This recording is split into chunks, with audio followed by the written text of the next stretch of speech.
Arnaud Moriagua, eh bien, on va donc entamer l'analyse ou le décryptage de ce matin, le quotidien, le potentiel. On commence par le potentiel, c'est ça?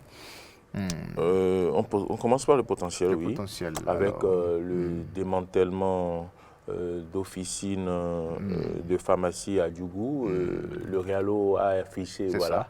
voilà, Démantèlement d'officines de pharmacie clandestine. clandestine. 12 personnes arrêtées à Djougou. Oui, vous comprenez donc que ce réseau de faux médicaments C'est ça. a la peau dure, puisque la lutte a commencé depuis 2016, une lutte farouche qui s'est concrétisée par des actes posés réellement sur le terrain C'est ça.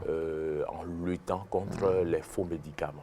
Mais vous avez compris que tout au long de ces 5 dernières années, quand même, il y a eu d'autres réseaux de faux médicaments qui ont été démantelés. On était loin de penser que malgré tous les efforts de lutte contre le faux médicament qui crée d'énormes dégâts aux populations sur le plan sanitaire, qu'il existerait encore d'autres réseaux tapis dans l'ombre. Et vous voyez donc un nouveau réseau a été démantelé selon le potentiel à Djougou, 12 personnes arrêtées. Je pense qu'il va falloir une fois encore sanctionner avec la Voilà. dernière rigueur parce que le médicament que nous inhalons, qui n'est pas le médicament, pas inhalé, le médicament que nous ingurgitons et qui donc n'est pas le médicament qu'il faut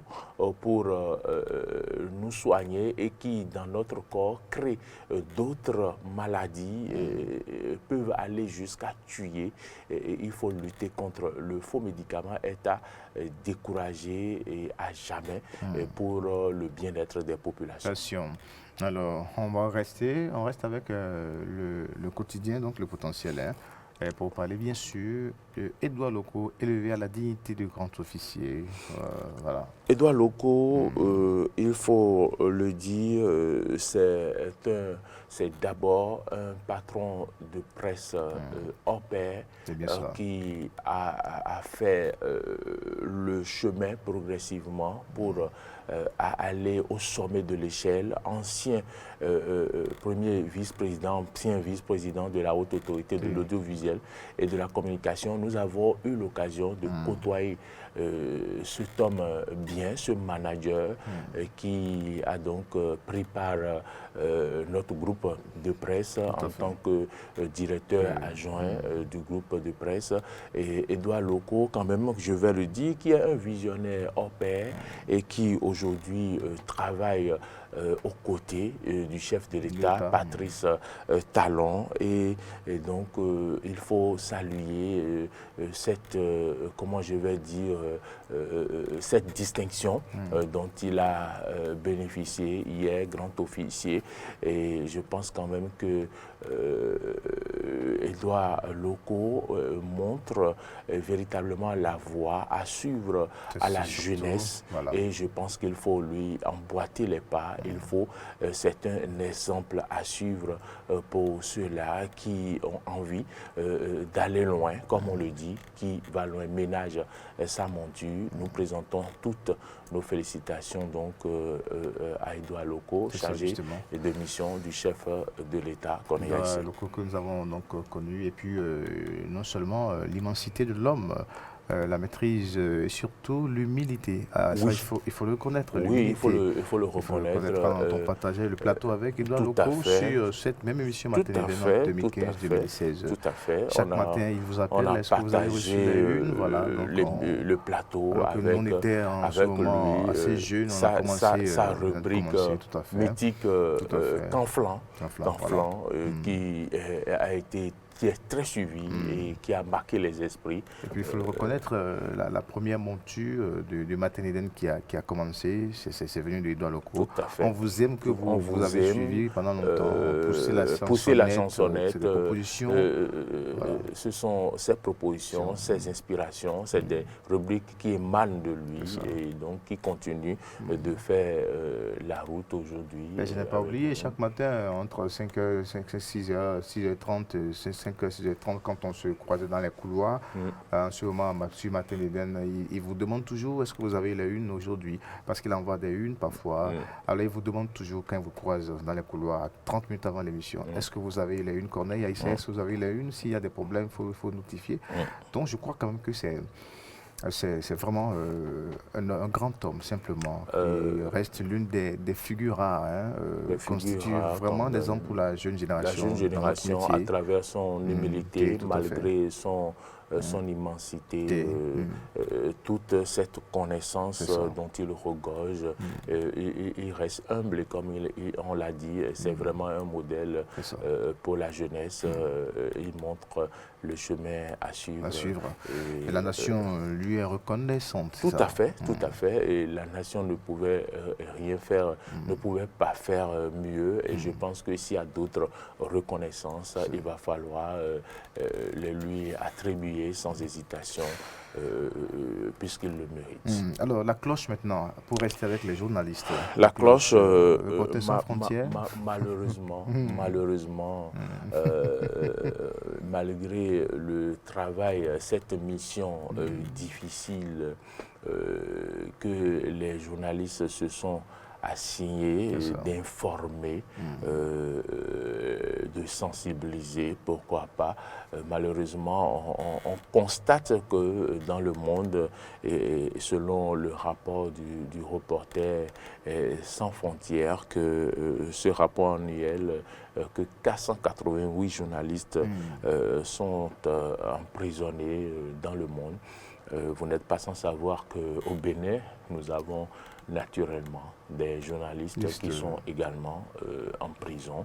Et cette situation quand même qui a été décriée par les structures fêtières des journalistes au Bénin, mais jusque-là, des solutions ne sont pas encore trouvées, surtout avec ce code du numérique qui concerne donc les réseaux sociaux qui véritablement constituent le piège à ces journalistes-là qui font des publications sur les pages Facebook sans mettre beaucoup de gants. Mais faudrait-il continuer par emprisonner des journalistes dans le monde? Je pense quand même que pour le métier qu'ils font, pour la mission qu'ils s'assignent, je pense quand même que les journalistes devraient être davantage protégés. Les gouvernements devraient tout faire pour donc éviter que des journalistes aillent en prison, parce que c'est le travail qu'ils font, qu'ils abattent au quotidien est un sacerdoce, et je pense que ce n'est pas des gens dont il faut priver de liberté, c'est des gens qu'il faut plutôt aider à aller rechercher l'information où qu'elle soit pour pouvoir donc informer les populations. Parfois, oui, il y a des journalistes qui font preuve de diffamation. On dira que faut-il alors faire à ces journalistes? Il faut réfléchir, des solutions doivent exister. Par exemple, en Europe ou ailleurs, quand vous commettez des fautes graves dans la circulation routière, on vous retire des points sur votre permis de conduire. On peut trouver des solutions à réfléchir, à voir quelles sanctions affliger aux journalistes. Faut-il donc leur retirer des points selon un système qu'on aurait conçu, ou que faut-il faire pour leur tirer les oreilles, que de leur priver de leur liberté, d'aller les enfermer entre quatre murs? Je pense quand même que c'est des voies, des pistes de réflexion à mener, et on y gagnerait quand même à le faire au Bénin. Pourquoi pas être les premiers à innover en initiant ces genres de pistes-là pour éviter de faire partie de ceux-là que cite Reporters sans frontières. Il faut que ce soit quand même des journalistes qui respectent la déontologie de leur métier aussi. Oui, dans le métier, vous savez, il y a beaucoup, je ne refuse pas. J'ai parlé de la diffamation et autres, et je suis allé sur des pistes de solutions. Parce Puisque qu'aujourd'hui, on observe, enfermer, malheureusement, pas seulement au Bénin, mais malheureusement, sur le continent, on observe que certains en font carrément autre chose. Ce n'est plus du professionnalisme, mais on reste dans d'autres choses. Vous savez de quoi je parle? Oui, je suis d'accord avec vous. Parce que vous avez des journalistes qui... Vous savez, des journalistes en prison dans un pays permet d'apprécier la vitalité ou non de la démocratie ou l'existence de la vraie démocratie ou la pratique de la démocratie dans un pays. Et si nous voulons être un pays démocrate, il va falloir éviter donc d'enfermer, de priver les journalistes de liberté. On ne refuse pas que l'on sanctionne des journalistes qui font preuve de manque de professionnalisme ou qui diffament dans le traitement de l'information des personnes. Donc je qui ont pense carrément d'autres objectifs, il y en a beaucoup. Il faut réfléchir et trouver des voies de solutions connexies. Merci à vous. Mori Anouagua.